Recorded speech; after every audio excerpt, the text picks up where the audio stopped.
Soon after my son was born, I began to reflect on a story I'd heard many years before. It was a story about the power adults hold over children. The stories we tell them, and the stories, like this one, that they are never meant to hear.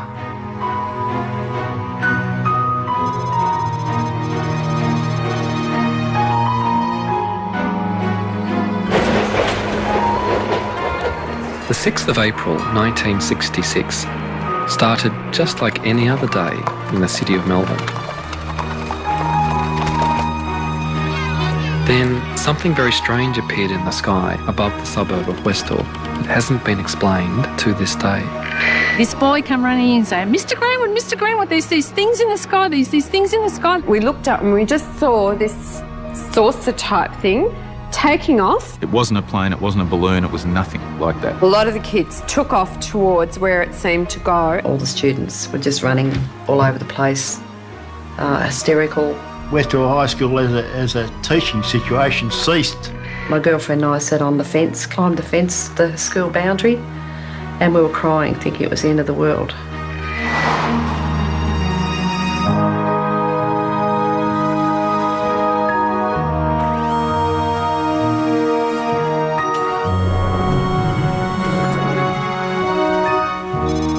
This is a mystery story that has, as its setting, a school.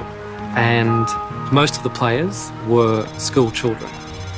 They had this extraordinary experience, which they then tried to share with adults. And a lot of them had a lot of trouble doing that. They were disbelieved, almost stigmatised. I think, like a lot of other people, I just shut up about it because of the ridicule. And it was everybody. You know, you were a kid, you were making it up. So you just be quiet, and in your mind you just think, I know what I saw, and no one's ever going to shake me from that. I know what I saw. I really felt for them as people who had this incredible experience, and yet they haven't been able to make sense of it.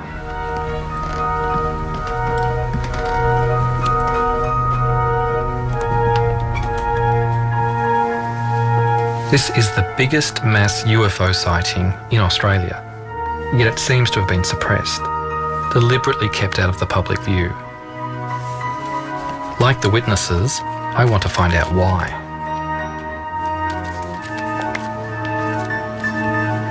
Whatever material was created about this story has simply been buried.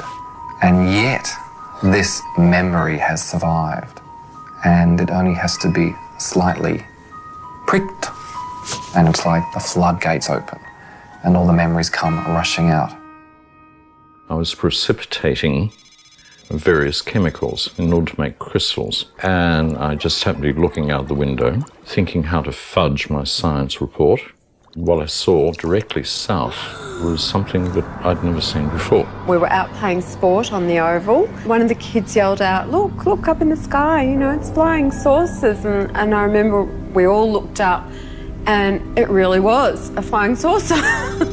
I mean, from what you imagine, a flying saucer, it was a round silver disc, and it seemed to be very low over the school. And I remember kids screaming and running inside. This student came in, was hysterical, leaned up against a sliding door, screaming, there's a flying saucer in the oval.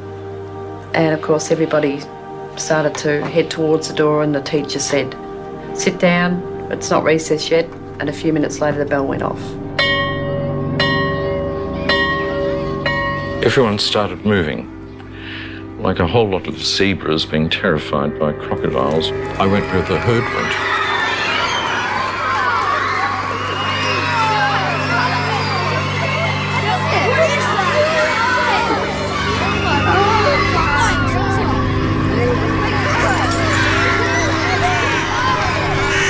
Barbara Robbins was the chemistry teacher at the time. And she just grabbed a camera and started clicking.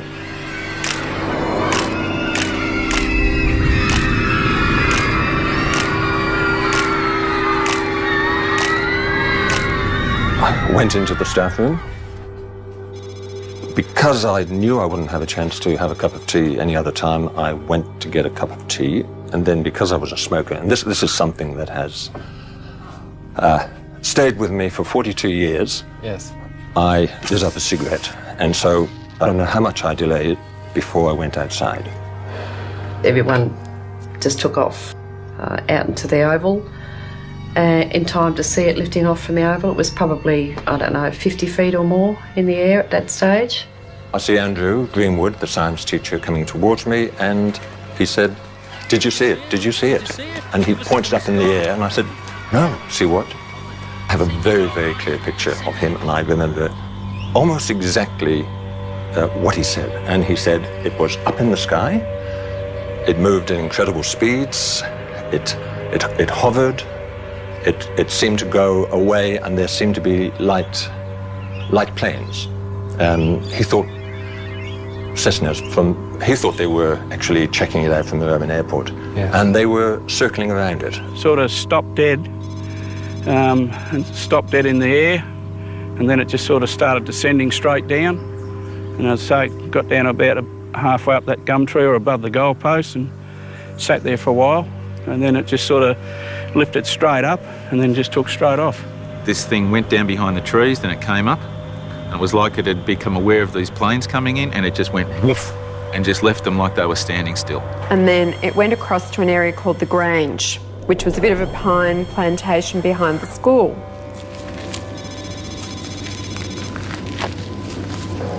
Because I walk around with the Westall story inside my head, as soon as I enter the landscape of Westall, out it comes like a three-dimensional children's storybook. It pops up out of the soil. It's like I've entered my favourite children's story.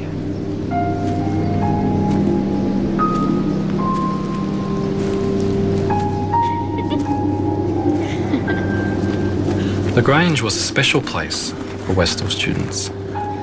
It's where they went on cross-country runs, but it's also where childhood games and hunting for lizards gave way to illicit smoking and steamy liaisons.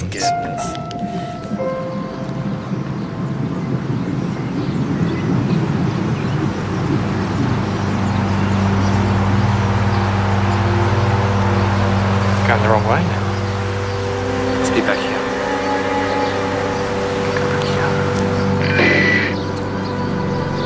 This flying saucer thing came out of the blue like a bolt. It's intertwined with romping around down at the Grange, out of sight of the school authorities or their parents. It has that sense of being involved with something dangerous or clandestine, and they were part of it. A lot of the kids took off towards where it seemed to go, and it disappeared down behind the trees.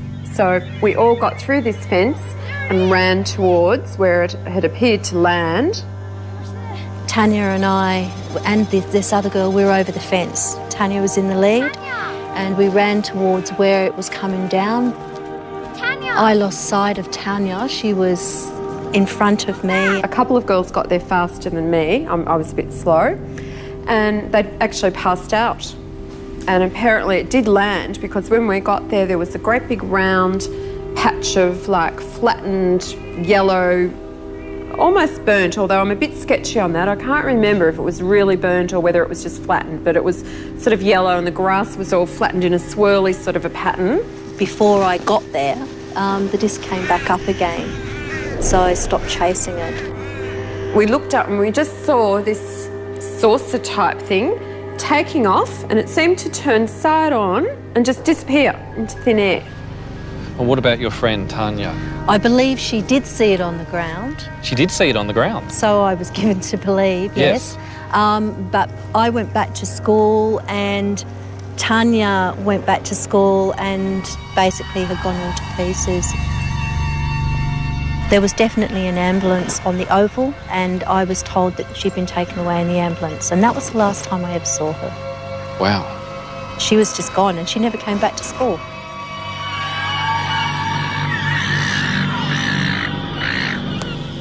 Tanya wasn't the only person who saw the craft on the ground. Before they headed over to the Grange, Victor Zakruzny says 2 objects landed in a grassy paddock where a street is now. Well, the kids were hanging on the fence there. There's quite a few kids there. It's a high fence, and I got up to the top there, and all you could see is two discs, one there and one a bit further away, probably 3 metres apart. I could hear somebody in the background saying, "Stay away, don't jump the fence," and so I said, "Oh, bugger, I'm going over the fence." The craft probably would have been about there, and there was another one set back a bit on an angle, probably just about there. There's a few kids walking around there, and I was the only one on this side. I got up to it to want to touch it, and it was, well, you could feel heat about a metre away coming from. It was pretty warm or hot, and within a minute or so, it just, both of them just lifted up at the same time, about this height. And I seen, that was breathtaking watching that, and then it just gradually lifted up, and then went off towards the pines. I did a rough sketch of it. Wow, look at that. This is the view from underneath. That's like underneath. There's no seams, no joints, it's just smooth metal. Normally an aircraft has sheet metal, pipe rivets, or all that sort of stuff there. This looked like come out of a mould or something like that, all one smooth piece of metal. It was just incredible. It's just something like you see in the movies. But this is more than just cinema. If we look at the possibilities for this story, they are extraordinary. We're talking about the possibility of life coming from another place and just appearing one day in their midst, and then leaving again and leaving everybody with so many questions, but with a new openness to the beyond.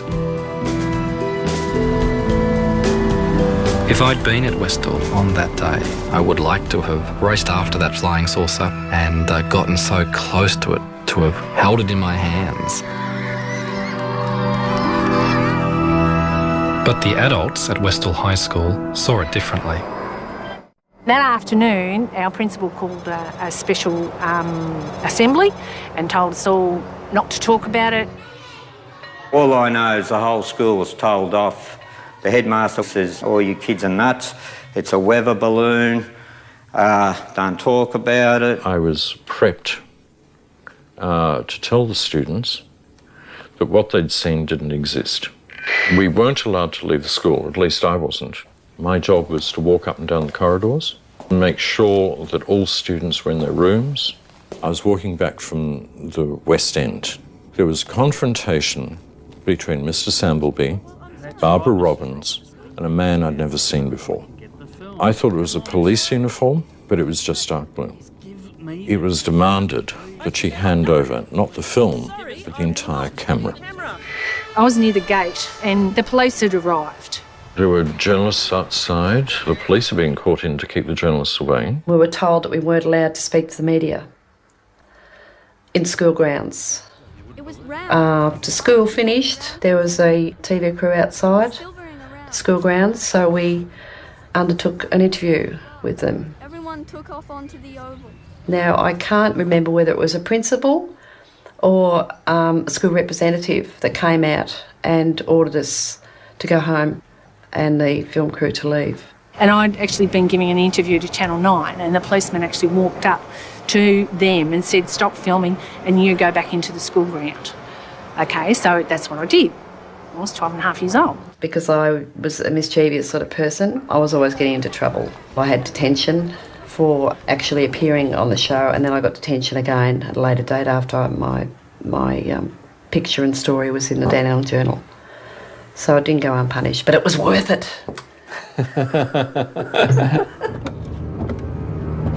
I now had two new leads to follow, Channel 9 and the Dandenong Journal. I rang Channel 9 first. They searched for a flying saucer story, and there it was.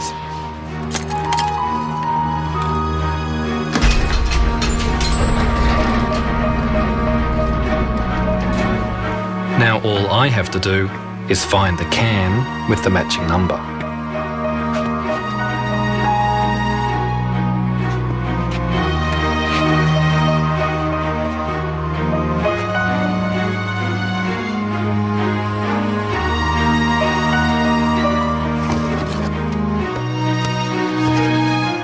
But oddly, there was nothing there. I was absolutely devastated, and nobody had any idea where it had gone.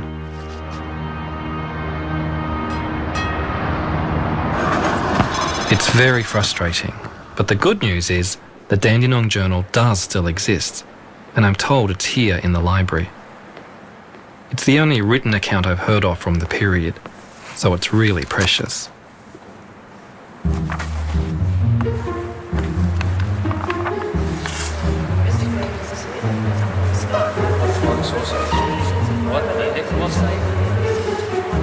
Westall High School students. Something obviously happened. Some people apparently didn't want the kids talking about it, and that raises all sorts of questions. Why couldn't it have been discussed? Why couldn't it have been talked about openly? And why couldn't anybody find any more information about what it was? The headmaster, Frank Sambleby, is a key part of the story. He's passed away, but I hope his children, Max and Gail, can shed some light on his behaviour. Hello, Shane here. Anybody home? Hello. How are you? I'm good. How are you? Max? Nice to meet Hi. you. Nice to meet you. Thank you very much. Thank you. He played 50 games for the Hawthorn Football Club. He was a half-back flanker, and in those days half-back flankers ran in straight lines, and that's what he did. He was pretty black and white, and he had a very strong sense of right and wrong, and yeah, if it didn't fit in with what he believed, then yeah, he found it quite difficult. And this thing would have been seen as something that was disrupting the smooth operation of the school. And he would have been a sceptic as well. I mean, he didn't believe in supernatural things. He believed in the real life, didn't he? You know, when we were kids, there was a picture on the wall of a Roman soldier standing, holding his spear, and the lava was all falling down from Pompeii, and people in the background were all crouching and running, and Dad said, see, he's standing there doing his duty. And, you know, that, I mean, as children, we had to learn that discipline was important, respect, all those things, all the old values, and yeah, he found it really hard as things changed he was pretty judgmental. There was plenty for Frank Sambleby to be judgmental about. In the 1960s, rebellion at home and on the streets brought many young people into conflict with the establishment. Schools were run like the military, and teachers demanded respect and obedience. Westall High was no exception.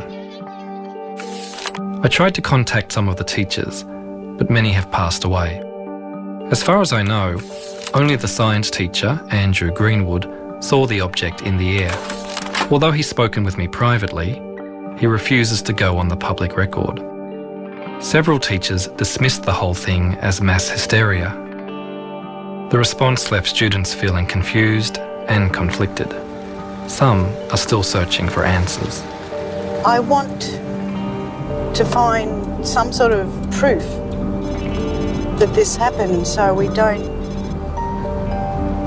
keep on, you know, getting called silly people. And, you know, no one's ever wanted to know the details before. They just think I'm stupid, and, you know, they don't want to know the story. I said, I've seen UFOs or flying saucers, and they say, yeah, sure. What drugs were you on that day? And, you know, I was 13 years old.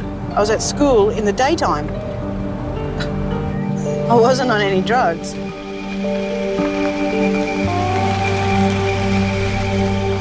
Slowly you start to drift. I'd like you to visualize the area that we've discussed before.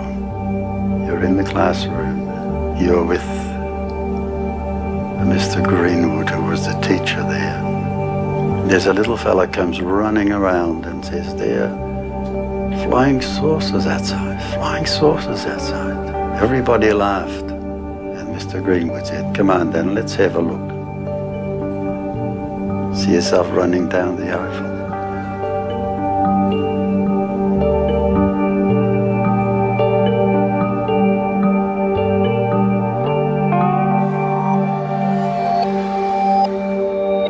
We're all affected by our experiences that aren't ever properly acknowledged or accepted. As a boy, I was living in a fairly unhappy home. My own father had died, so my mother had remarried and had given me a stepfather that I'd never asked for. I was quite powerless, and no one really seemed to understand what I was experiencing as a child. I never really had anyone talk to me about it.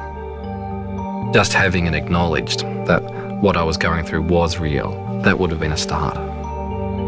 1, 2, 3. Even though I know it's true, the more I try to see it again, the harder it becomes, I think. I can see bodies, but I can't see people, faces, you know. Mm-hmm. But I can still see the trees and the... Yeah, and the things. It was... yeah. The feelings don't go away. They just get buried and they sort of fester a little bit.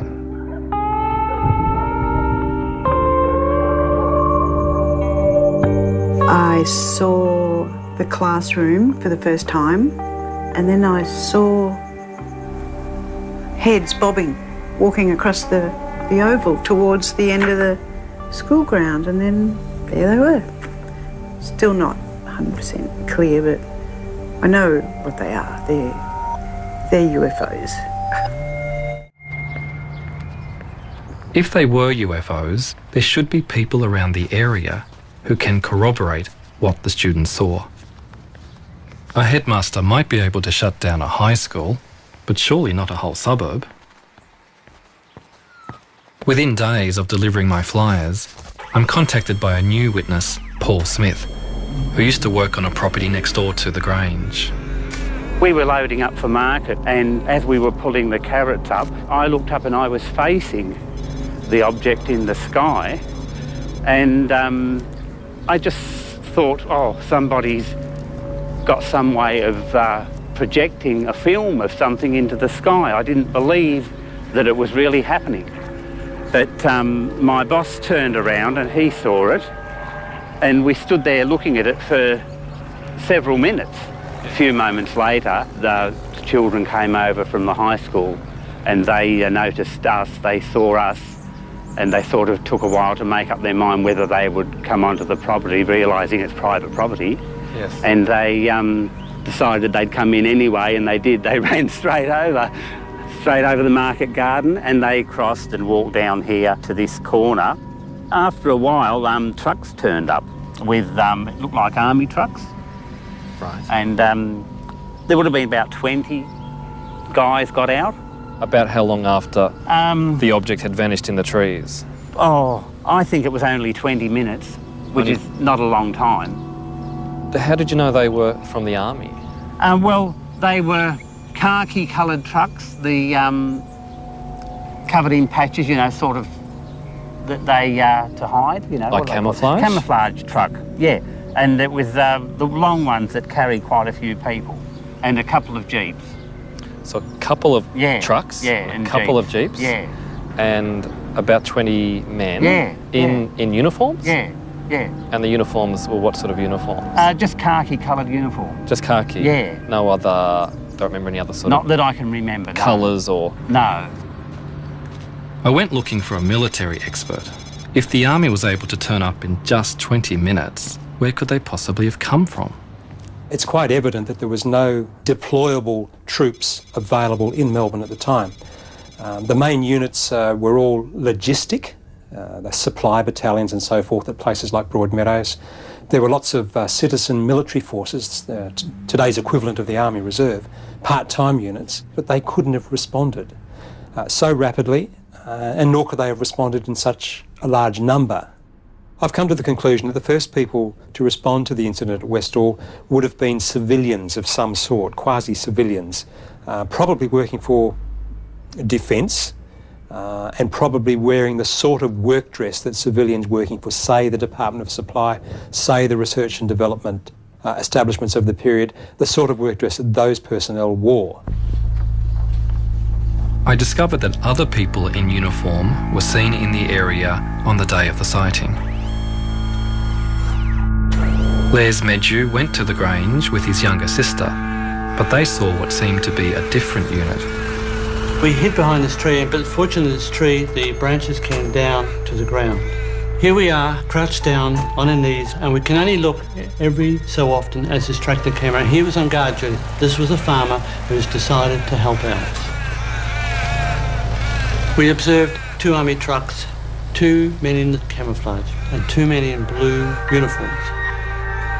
We better cover this area. And it appeared that a soldier was using a metal mine detector.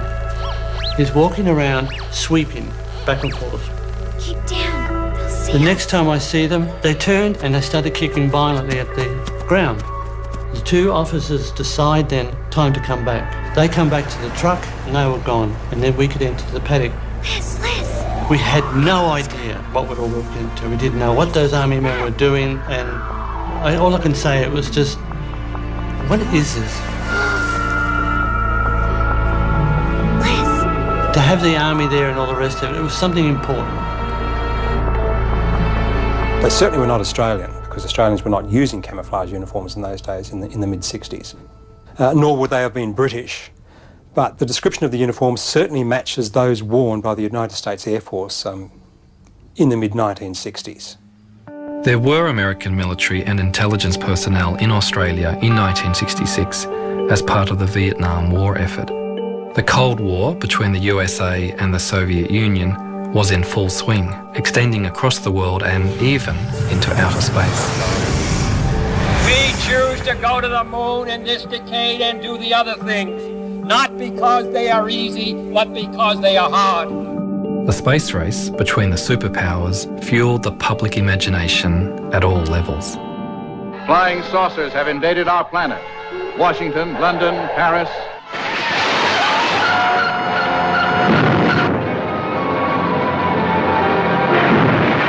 The fascination with flying saucers persisted all over the world. Australia was no exception. Well, so far, I haven't seen anything even vaguely resembling a flying saucer or even a flying cigar. But thousands of people, in fact millions, do believe they exist. What do you think they are? They are real, anyway. They come from the other planets. Some of them might come from the centre of the Earth. I haven't seen one close up yet. This is what I'm looking forward to one day. You took a step towards the figures and the object. We used to invite people who reported sightings to talk about the experience, because if the sighting was a dramatic one, they would feel, I just need to talk to somebody. But if I discuss it with my friends, they say, well, I've been drinking. But they needed to talk to somebody who would take them seriously. Although society members tried to investigate at Westall, they came up against a wall of silence.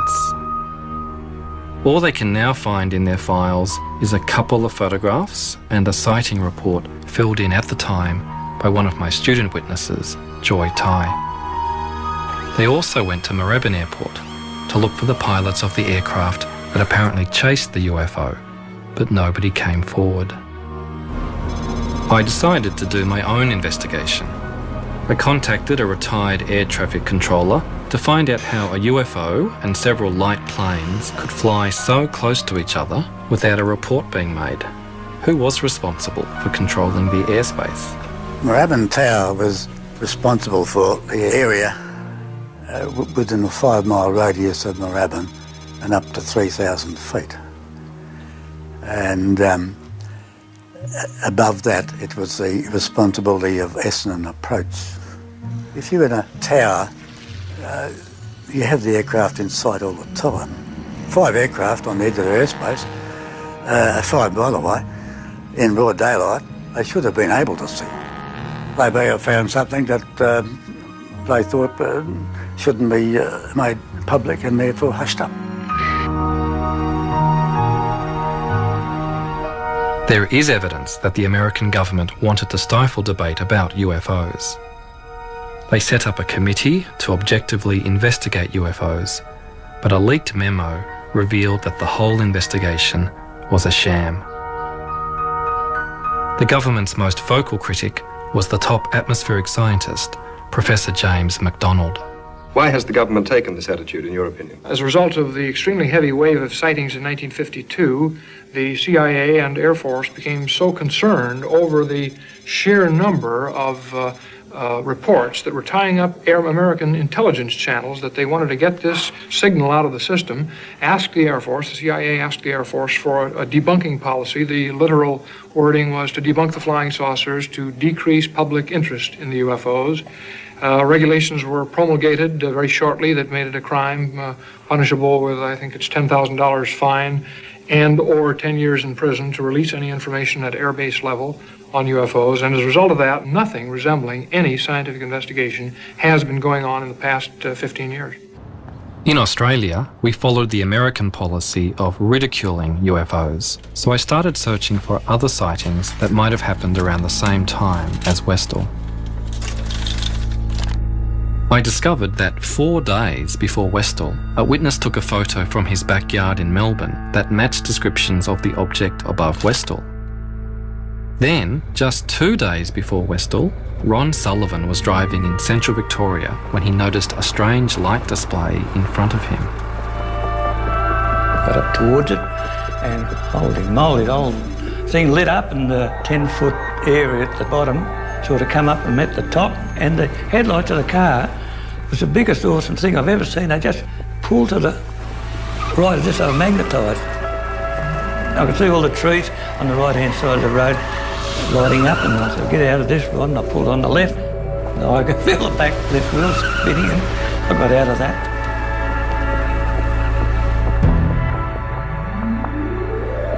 Ron only reported the incident after he heard that a young man died when his car collided with the same tree Ron had narrowly missed 2 days earlier. A couple of people from government departments came and visited me. I know one was from the Air Force. They looked at the car, just walked around. I said, well, let's know what you find out. And they said, yeah, we will, Mr. Sullivan. Never heard any more about it. When I checked out the Royal Australian Air Force's list of UFO sightings for 1966, none of these cases were mentioned, though we know they investigated them. It took 16 years for records to be made available to UFO researchers. They knew what I wanted to look for, and when I arrived, there was a body of files there that consisted of a couple of very large postal sacks. I kept requesting more and more files, and ultimately I got to a point where I examined a continuity of files that satisfied me that I was seeing a comprehensive picture of the RAAF investigation at that time. I had a shopping list of things that I was focused on, and one of the key cases that I wanted to find out about was the Westall case. And surprising, with the rest of the shopping list I was fairly successful, but the Westall case, given that there seemed to be literally at least hundreds of people involved with it that had media attention at the time. There appeared to be evidence that there was a military investigation at the time. There was no Westall file. The disclosure team was between about 6 and 9 people over the years. As you can imagine, a 4 or 5 year project, as it turned out, needed quite a lot of effort. Literally, it was looking through hundreds and hundreds of file titles, maybe even thousands in the end. Along the way, we were always looking for files on the Westall incident from '66. We started off with the Air Force, but within the Department of Defence, we also checked out files belonging to the Air Board, unit files from Air Force bases, former Department of Civil Aviation, Air Safety Bureau, CSIRO, intelligence files, ASIO. But the net result is we found nothing in this mammoth volume of government documentation which would even begin to be a hint that there was something about Westall in the government files. So amazingly, we drew a blank. The Westall sighting had clearly been erased from the record, but why? I hoped some publicity would draw former authorities out of the woodwork. I'm Shane. Channel 10, nice to meet you, Shane.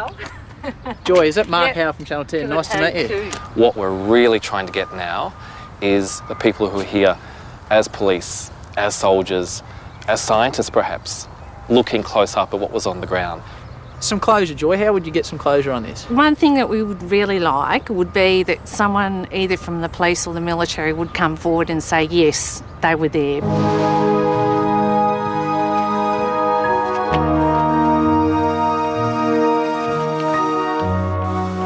Nobody from the authorities contacted me.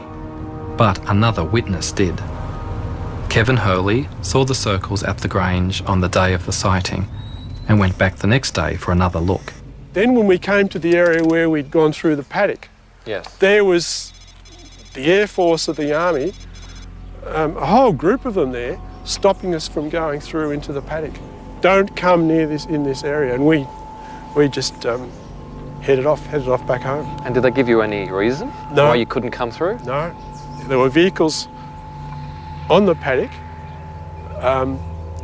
and they had some sort of instrument which at the time I thought looked like Geiger counters.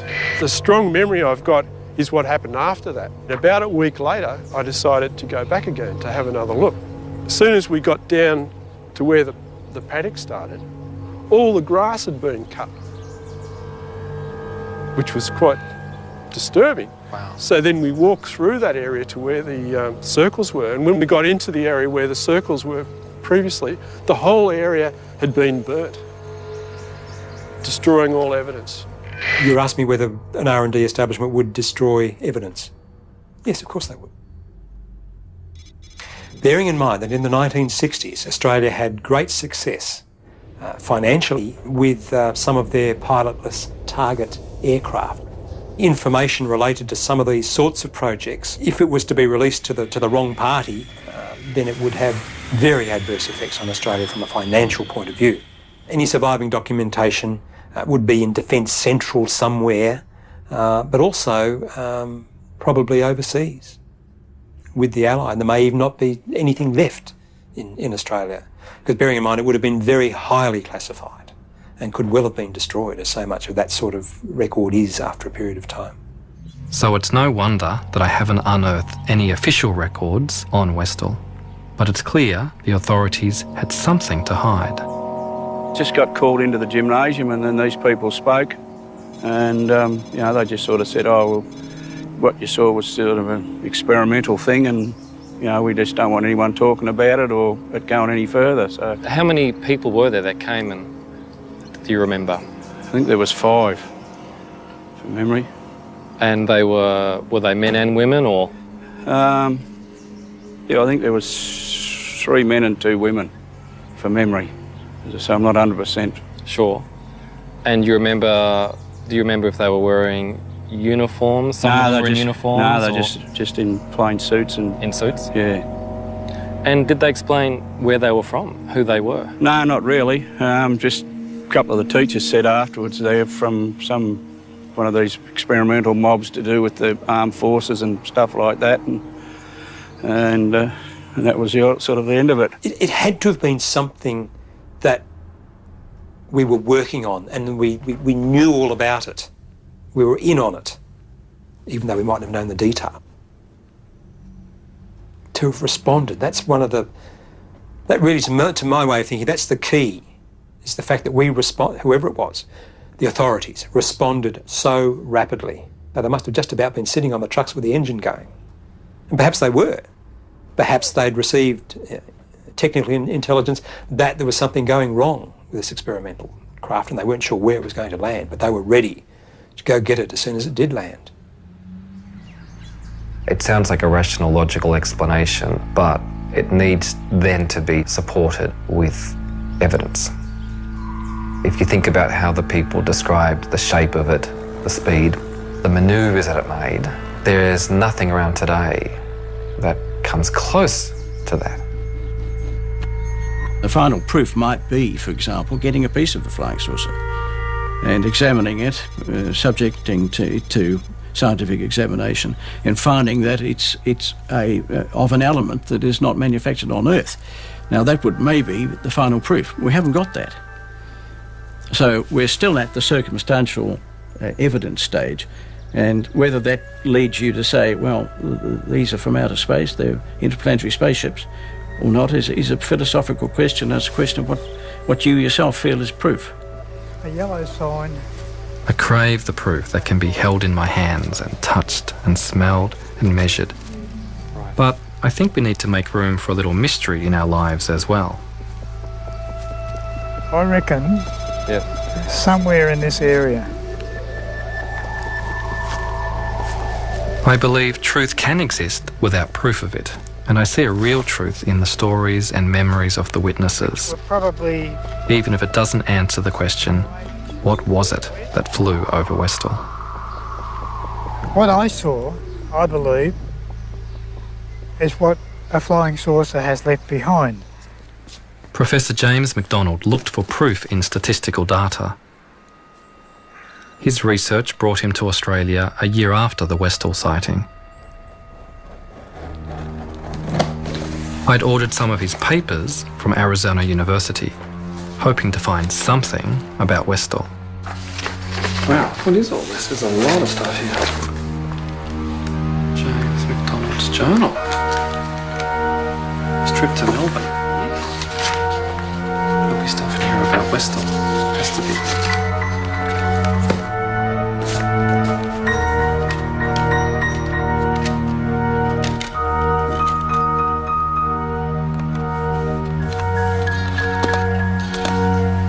And recording next a discussion with Mr.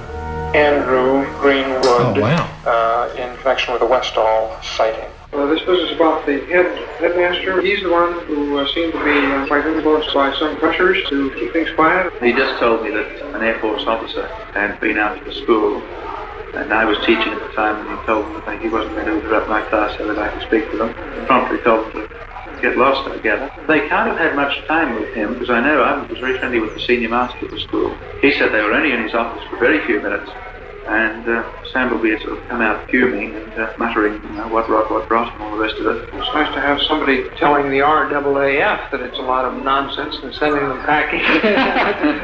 Victims of their own propaganda here. Yes. Now I had further corroborating evidence that the Air Force was involved at Westall. But students said other senior authorities also came to the high school. I was called down to the headmaster's office, and there were two men in the headmaster's office, very well-dressed gentlemen in suits. They weren't introduced to me in person, and I don't know where they came from. From my references now as an adult, I would say they were Asia. So this is the actual office? Oh, this feels quite weird, yes. Yes. There was a desk down this side here, and the headmaster was over here on that side, and the two men were standing over there, and I stood with my back to the window. Only one man spoke, and he started off by, we'd like you to go through what you said happened yesterday. He was firing questions at me fairly rapidly. Then we went into, and we suppose you think you saw a flying saucer. And I'm like, well, I didn't say that. I said I saw an object, and we suppose you saw little green men. Can you remember how you felt once it was over? When I was actually in the confrontation situation with the men, I felt very, very angry. When I came out, I think I burst into tears. They were certainly Australian government, and I think it was part of their job to keep everything quiet and to not let the facts come out. They knew more than what they were saying. It was their job to squash what was being seen. It was a bunch of kids that saw this, so we would be able to squash this down. The authorities had found a way to silence the children, but they still had unfinished business with the teacher, Andrew Greenwood. He told me that two officers came to his home and threatened him under the Official Secrets Act. They said that he couldn't have seen a flying saucer at Westall because there were no such things as flying saucers.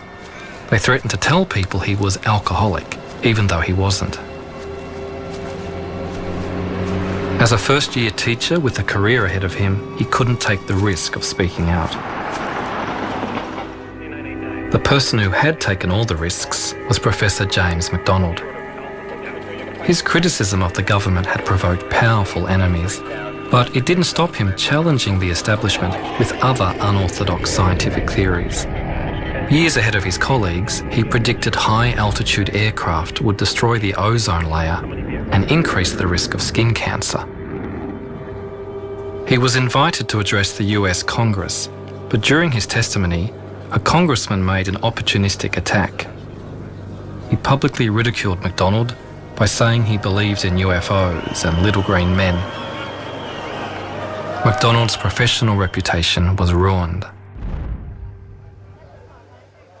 James MacDonald tried to create a climate of openness where unorthodox thinking could flourish. That's not what happened at Westall. I remember the assembly that we're all called for. We weren't even allowed to talk about it in school. We weren't allowed to mention it at all. There's like 20 people plus in the room at the moment, and there's a real buzz, and everyone's talking about my story. They're talking about the story. And as they're talking it through, they're putting the pieces together. It's wonderful. What isn't wonderful in the telling of this story is that Professor James MacDonald finally gave up the fight for UFO science.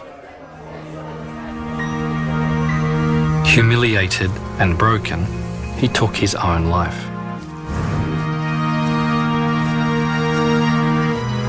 MacDonald's suicide played on my mind. I began to think about weapons of mass destruction and global warming, where other brave scientists spoke out and were quickly shut down. I want my son to grow up in a world where it's possible to discuss and investigate even the craziest ideas without fear of ridicule or punishment.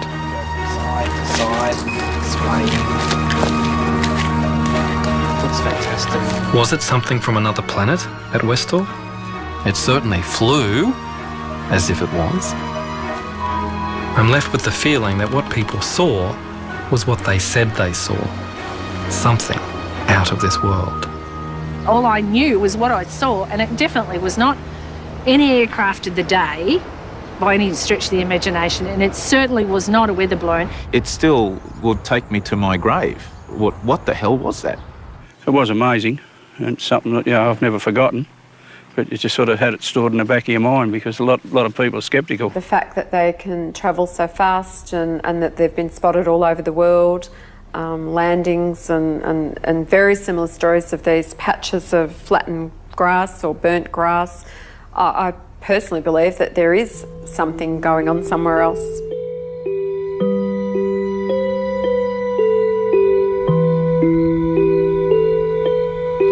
I believe there's life out there. There is. I don't know what they look like, but I'm not afraid of them. I look up at the sky and say, like, where are you, you people? Come and talk to me.